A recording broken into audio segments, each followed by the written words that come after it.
Assalamualaikum warahmatullahi wabarakatuh. Alhamdulillahilladzi hamdan katsiran thayyiban mubarakan fi kama yuhibbu rabbuna wa yarda. Asyhadu an la ilaha illallah wahdahu la syarika lah wa asyhadu anna Muhammadan abduhu wa rasuluhu alladzi la nabiyya ba'da. Allahumma shalli wa sallim wa barik ala Muhammadin wa ala alihi wa ashabihi wa man tabi'ahum bi ihsan ila yaumiddin. Wa ya ibadallah usikum wa nafsi bitaqwallah faqad fazal muttaqun. Qala ta'ala fi kitabil karim a'udzu billahi samii'il 'alim minas syaitonir rajim. Ya ayyuhalladzina amanu taqullaha haqqa tuqatih wa la tamutunna illa wa antum muslimun. Ma'asyiral muslimin, alhamdulillah kita senantiasa bersyukur kepada Allah Subhanahu wa taala yang senantiasa memberikan pertolongan kepada kita agar senantiasa dapat beribadah kepada Allah. Dan kita juga bersyukur tadi sebelum salat subuh berjamaah, kita secara munfarid sendiri-sendiri dapat diberikan kesempatan melaksanakan salat sunnah qobliyah subuh atau yang biasa disebut dengan istilah salat sunnah fajar. Bagi seseorang yang diberikan kesempatan untuk bisa sholat sunnah 2 rakaat sebelum subuh berjamaah, maka perlu diketahui bahwa sesungguhnya Allah memberikan jaminan baginya terhadap dunia ini. Kenapa? Karena Rasulullah SAW memberikan sebuah perumpamaan, rakaatun fajri khairum minad dunya wa ma fiha. Sesungguhnya barang siapa yang sudah melakukan sholat subuh berjamaah, kemudian diawali melakukan sholat sunnah qobliyah subuh, maka kata Rasulullah sesungguhnya sholat sunnah yang ditunaikan tadi itu lebih baik daripada dunia dan seisinya. Makanya bagi kita yang sudah dapat kesempatan itu, maka yakinlah bahwasannya Allah sudah menjamin seluruh dunia ini untuk kita, dan pasti Allah memberikan kecukupan. Kemudian yang kedua, ketika kita sholat subuh berjamaah hadir di masjid ini, Rasulullah SAW memberikan doa kepada kita umatnya, bahwasannya Rasul berdoa, ya Allah berkahilah umatku pada waktu pagi hari. Maka seluruh umat Muhammad ya, atau diri kita yang hadir pada kesempatan ini, ketika kita hadir di waktu pagi hari ini, mudah-mudahan kita senantiasa diberkahi oleh Allah dari doanya Rasulullah SAW yang berdoa agar umatnya ini selalu diberkahi pada waktu pagi hari. Oleh karena itu, perlu diketahui jemaah sekalian, ada satu hal yang membedakan sholat sunnah qobliyah subuh ini dengan sholat sunnah yang lainnya. Salah satunya adalah, kalau sholat sunnah qobliyah subuh itu tuntunannya, kalau menurut Rasulullah itu sholatnya itu singkat.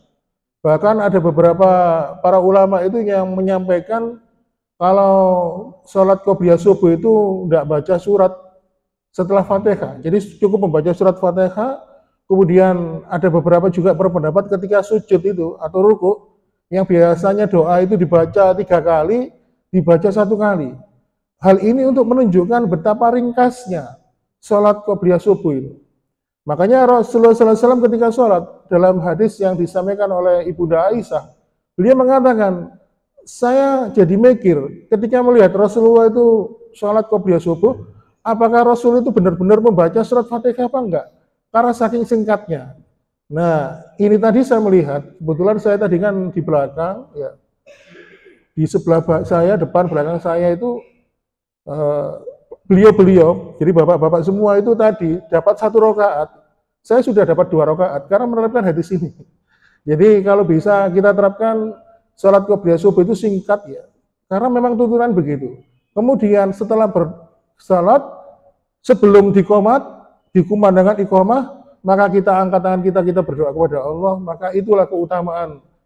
Di mana ketika Allah Subhanahu wa taala tidak akan menolak permintaan hamba-hambanya apabila doa itu diminta di antara azan dan iqamah. Baiklah jamaah sekalian, itu sebagai mukadimah pada kesempatan pagi hari ini.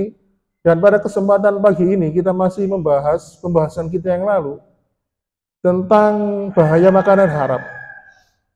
Cuma pada kesempatan pagi hari ini, saya akan membawakan sebuah kisah yang cukup menarik, di mana kisah ini pada kebetulan pada pagi ini kita akan memberikan judul, barang siapa yang meninggalkan perkara yang haram karena takut azab atau siksaan dari Allah Subhanahu wa taala, maka Allah akan memberikan ganti yang lebih baik darinya.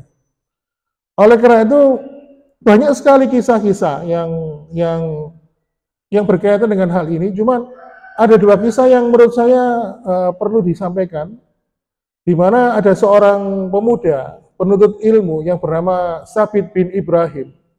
Waktu itu dia mempelajari ilmu hadis sehingga harus beranjang sana dari daerah satu ke daerah lain mencari ulama-ulama hadis. Suatu ketika si Sabit bin Ibrahim ini di sebuah perjalanan, ketika dia perutnya lapar, bekalnya sudah menipis, dia melihat ada sebuah buah apel di dalam perjalanan ini tuh. Karena lapar, dia langsung memakan buah itu dan teringat setelah hampir separuh dihabiskan buah apel itu, dia teringat, loh, apel ini kan bukan milikku. Dan ini apel ini jatuh di sebuah perkebunan, maka aku harus mencari pemilik kebun ini agar meridhoinya, merelakan apel yang sudah aku makan ini. Karena dia takut, karena Rasulullah SAW pernah menyampaikan dalam hadisnya, barang siapa di dalam tubuhnya ada sebuah daging yang tumbuh dari sesuatu yang haram, maka daging itu nanti kelak di akhirat akan menjadi makanannya atau bahan bakar api neraka. Lalu dilihatlah seorang laki-laki tua. Kemudian laki-laki tua itu didatangi, dia mengatakan, "Nun sewu Pak, saya datang ke sini minta dihalalkan apel ini. Tadi saya tidak sengaja mengambil apel ini, sudah saya makan habis separuh." Lalu laki-laki tua itu mengatakan, "Sesungguhnya saya ini hanya bekerja di sini. Ini bukan kebun saya. Ini milik juragan saya. Kalau engkau ingin mendapatkan kehalalan, ridho dari apel yang kau makan, maka datanglah ke rumahnya. Tapi rumahnya jauh. Bisa ditempuh dalam perjalanan sehari semalam." Nah, Sabit bin Ibrahim ini mikir, tujuan dia mendapatkan hadis dari seorang ulama dibandingkan dengan tujuan dia mencari rumah pemilik kebun ini, kok lebih jauh rumah pemilik kebun. Akhirnya dia lebih memilih mencari kehalalan dari buah apel yang telah dia makan tadi. Tidak apa-apa, walaupun jauh aku tempuh, yang penting apel ini halal. Aku takut dengan siksaan Allah nanti. Akhirnya dengan penuh tekad, Sabit bin Ibrahim ini pun akhirnya berjalan menyusuri rute yang sudah ditunjukkan oleh lelaki tua penunggu kebun tadi, dan akhirnya sampailah ke rumah pemilik kebun itu. Lalu kemudian ketika bertemu, dia mencoba menghubungi pemilik rumah itu, kemudian menyampaikan niatnya. "Permisi Tuan yang pemurah, mohon maaf sebelumnya saya sampaikan saya sudah memakan buah apel dari kebun jenengan. Sudah habis separuh baru saya sadari kalau buah apel itu bukan milik saya. Karena itu saya datang ke sini minta ridho, minta kehalalan kepada Anda agar Anda memberikan ridho itu kepada saya dengan apel yang sudah terlanjur saya makan tadi." Pemilik kebun ini mengamati. Ada seorang pemuda rupawan, ya. Rupanya pemuda ini sopan sekali, sampai mikir, ini kalau ada laki-laki yang seperti ini, pasti dia itu orang beriman, pasti dia itu orang bertakwa, pasti dia itu orang yang takut kepada Allah, sampai datang menempuh perjalanan sehari semalam hanya untuk meminta kehalalan, ridho dari apel yang dia makan. Kalau dia bukan tipe pemuda yang bertakwa, tidak mungkin seperti ini, batin pemilik kebun. Akhirnya terbersit ide, ya, keinginan, akhirnya apa? Baik, aku akan memberikan kehalalan, keridhaan apel yang telah engkau makan untukmu, tapi aku menetapkan satu syarat.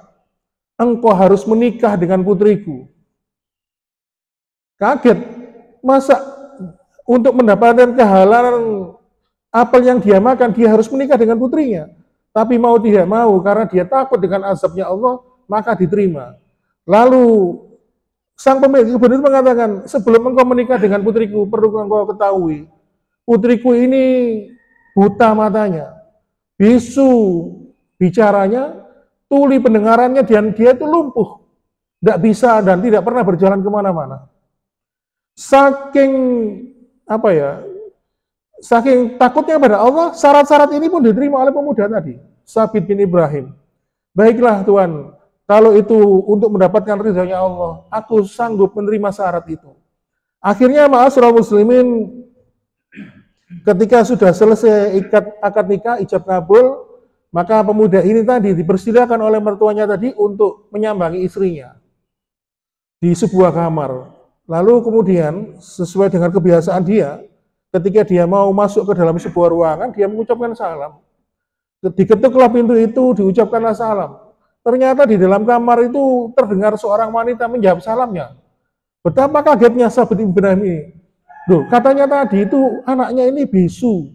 Katanya tuli, kok bisa menjawab salam saya? Lalu dia bertanya. Akhirnya setelah itu dibukakanlah pintu kamar itu, dia masuk ke dalam pintu kamar itu. Dia betapa kagetnya melihat seorang gadis, seorang wanita yang cantik rupawan. Dan dia sempat mikir, loh, katanya anak gadisnya ini lumpuh, tapi dia kok bisa berjalan, membukakan pintu untukku. Lalu kemudian Sabit ini bertanya kepada wanita itu, si gadis ini yang sudah menjadi istrinya, ayahmu tadi sebelum menikahkan engkau dengan diriku, menetapkan syarat untuk menikah denganmu, ayahmu sudah menceritakan kepadaku bahwasannya engkau ini buta. Mengapa ayahmu mengatakan engkau ini buta? Maka gadis itu pun menjawab, benar kalau ayah mengatakan aku ini buta. Karena apa? Karena mataku ini belum pernah dipergunakan untuk melihat sesuatu yang diharamkan oleh Allah. Lalu kemudian Sabit bin Ibrahim pun bertanya lagi kepada istrinya, ayahmu mengatakan juga kepadaku bahwa engkau ini tuli. Mengapa ayahmu mengatakan kalau engkau ini tuli? Wanita itu pun menjawab, memang benar kalau ayahku menjawab diriku ini tuli. Karena sesungguhnya aku tidak pernah menggunakan telingaku ini untuk mendengarkan sesuatu yang diharamkan oleh Allah Subhanahu wa taala. Sabit pun mengangguk pelan. Kemudian istrinya pun mengatakan lagi, aku ini juga dikatakan bisu oleh ayahku kepadamu kan? Karena engkau perlu ketahui bahwa sesungguhnya aku bisu ini, kata ayahku. Karena aku belum pernah mengucapkan kata-kata yang haram, kata-kata yang bohong, kata-kata yang batil. Aku belum pernah mengucapkan kata-kata yang dibenci oleh Allah Subhanahu wa taala. Dan ternyata ma'asyiral muslimin, ketika mendapati istrinya yang cantik rupawan, ya, berakhlak mulia, jelas menjadi seorang wanita yang soleh, ya. Akhirnya Sabit bin Ibrahim ini pun mendapatkan kegembiraan dan kebahagiaan yang luar biasa. Karena apa? Hanya karena dia mendapatkan keinginan untuk merelakan, ya, kerelaan apel dari seorang pemilik kebun, karena dia takut, karena ingin mendapatkan ridho dari Allah dengan halalnya apel yang dia makan tadi. Akhirnya Allah memberikan anugerah sesuatu yang lebih besar balasannya untuk dia. Dan akhirnya apa? Dia dipertemukan dengan seorang gadis yang soleha. Dan singkat cerita, dari hasil pernikahan itu akhirnya lahirlah seorang anak yang bernama Nu'man bin Sabit, di mana Nu'man bin Sabit ini akhirnya menjadi ulama yang masyhur, terkenal, mempunyai banyak murid, dan muridnya pun juga menjadi ulama yang masyhur. Nu'man bin Sabit ini diberi gelar sebagai Imam Abu Hanifah atau Imam Hanafi, di mana Imam Abu Hanifah atau Imam Hanafi ini pelopor imam mazhab dan mempunyai beberapa murid, dan muridnya pun juga masyhur juga.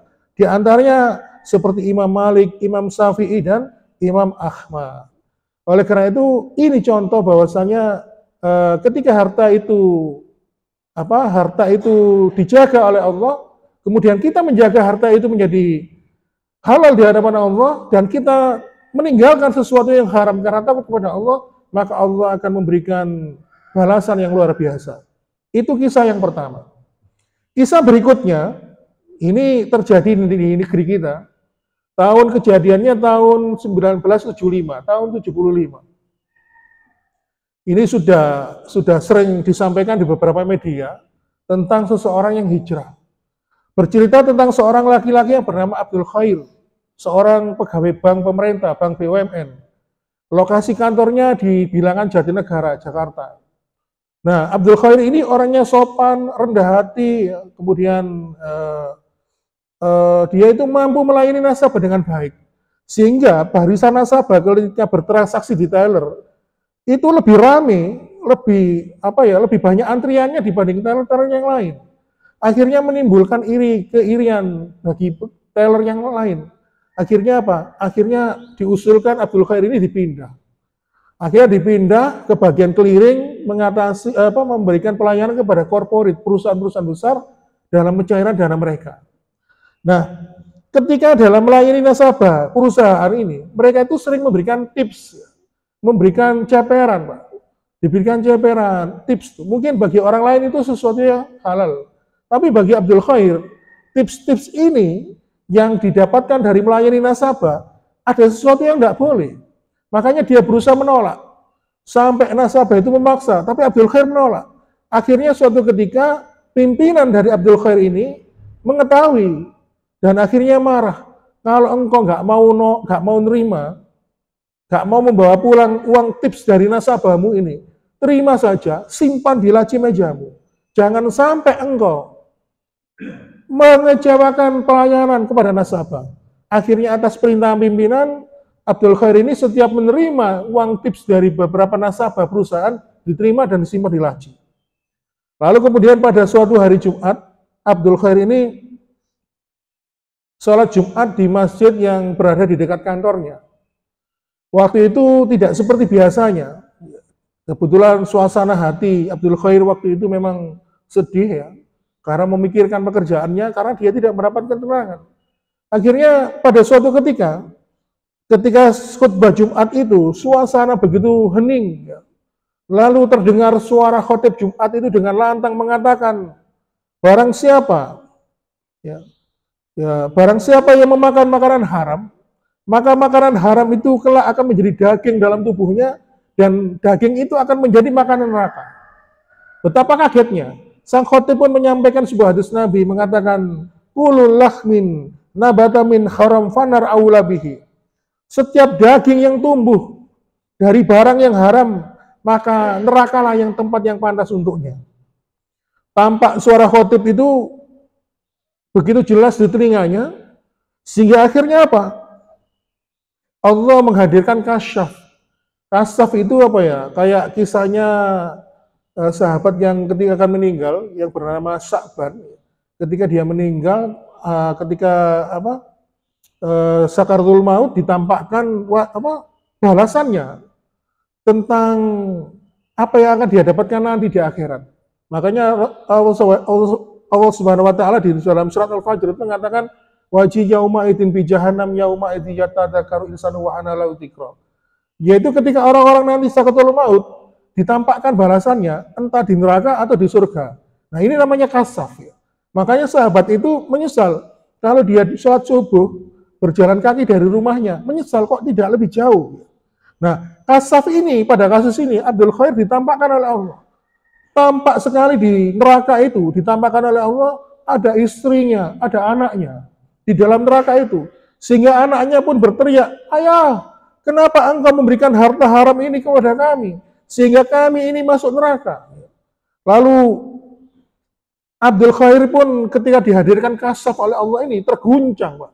Hatinya, dia menangis dan dia tidak kuasa menahan emosinya, dan sehingga akhirnya apa? Akhirnya ketika sholat Jumat itu sudah selesai, dia masih terguncang hatinya. Lalu kemudian ketika melihat ini, sang khotib pun menghampiri, wahai saudaraku, ada apakah gerangan yang terjadi kepadamu? Lalu Abdul Khair pun menyampaikan kisahnya, pekerjaannya, dan akhirnya apa? Sang khotib pun menyampaikan begini. Wahai saudaraku Abdul Khair, ketahuilah bahwa Rasulullah SAW itu dalam agama kita ini memberikan satu kaidah, di mana Rasulullah SAW mengatakan, tinggalkanlah setiap perkara yang membuat hatimu resah, yang membuat hatimu gelisah, dan menujulah kepada satu perkara, gantilah kepada satu perkara yang membuat hatimu tenang. Akhirnya ketika sang ustadz tadi yang khutbah Jumat tadi mengatakan demikian, Abdul Khair menarik kesimpulan, maka dia harus resign dari pekerjaannya, dan setelah dia kembali ke perusahaannya, dia mengajukan pengunduran diri kepada pimpinannya. Dan ternyata ma'asyiral muslimin, orang beriman itu senantiasa diuji oleh Allah. Ketika dia keluar dari perusahaan itu, beberapa bulan dia luntang-lantung mencari pekerjaan, sampai tidak ada sesuatu yang bisa diberikan sebagai nafkah untuk keluarganya. Tetapi Allah memberikan janji kepada siapapun yang berani meninggalkan sesuatu yang haram karena Allah, karena takut dengan azab Allah, maka Allah pasti akan ganti. Lalu kemudian Abdul Khair pun diajak sama mertuanya melakukan bisnis ya, dalam bisnis perkapalan, di mana kapalnya ini sebagai kapal charter, Pak, untuk pengiriman barang dalam lingkungan domestik nasional. Dan ternyata lambat laun perusahaan itu bertambah, mempunyai stok 7-10 unit kapal, dan 3 diantaranya milik Abdul Khair. Dan Abdul Khair pun mengoperasikan perusahaan itu, dan akhirnya kisah itu ditulis pada tahun 75, pada tahun 83, Allah Subhanahu wa taala memberikan kebahagiaan kepada Abdul Khair sekeluarga. Sekeluarga pada tahun 83 Allah mengundang Abdul Khair dan keluarganya menunaikan ibadah haji. Ini contoh bahwasanya Allah mengganti yang lebih baik bagi orang-orang yang senantiasa mampu meninggalkan sesuatu yang haram karena takut kepada Allah Subhanahu wa taala. Demikian ma'asyiral muslimin, penutup rangkaian kisah yang kami sampaikan tentang bahaya makanan haram. Maka insya Allah pada kesempatan yang akan datang kita akan berganti pada topik yang lain, dan mudah-mudahan apa yang disampaikan ini memberikan manfaat, dorongan semangat kepada kita semua. Dan sesungguhnya bila ada kekhilafan pada hal ini, sumbernya dari saya pribadi sebagai hamba Allah yang lemah, yang banyak kesalahan, dan sesuatu yang baik, sesuatu yang kebenaran yang pasti hanya datang dari Allah Subhanahu wa taala. Demikian yang dapat kami sampaikan. Saya akhiri, wassalamualaikum warahmatullahi wabarakatuh.